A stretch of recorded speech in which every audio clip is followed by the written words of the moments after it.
Hello everybody, this is Chick Wilfong, and I know Pancho Villa. If you're interested in capture apparel, go to www.chickwilfong.com and click on the store. I've had a lot of calls and messages from people wanting me to say something about our current state of affairs, and quite honestly, I haven't, because there just wasn't enough information out there to John Q. Layman to have an opinion yet.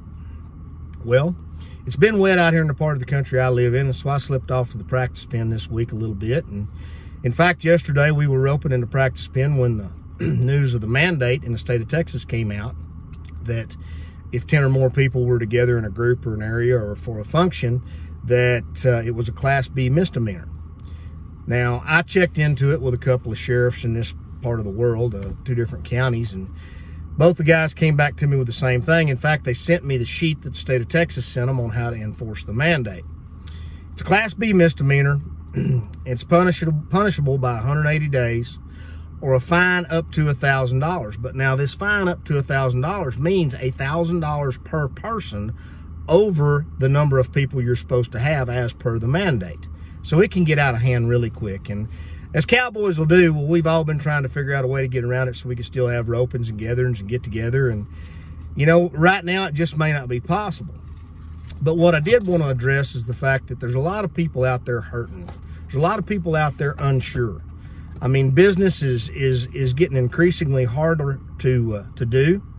We're all wondering what's going to happen when this kind of settles down and how long it'll take to settle down. And the one thing I want to remind you of, folks, is I've been traveling kind of all over the state today, and I had to drop a trailer off at the shop, pick a trailer up from the shop, had to go have some tires put on a pickup, stuff like that. And everywhere I went, people were a little bit on the muscle. They're a little bit tense, and they're a little bit harder to get along with. Remember something.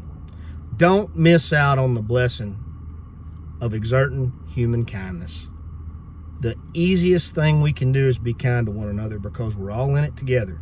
Now, we're all shocked that we were this close to a socialist type society, and we were this close to martial law. We all thought it was way too far out to happen. And I believe when the time comes, we're all going to have to vote our conscience. And it may be that the time's going to come that we're all going to have to stand up and say something. But until then, remember, we're all Americans. We've all got to stick together, and we've got to back one another's play. Folks, don't miss out on the blessing of human kindness. Show a little bit of it and expect it in return. I'm Chick Wilfong, and y'all have a great day.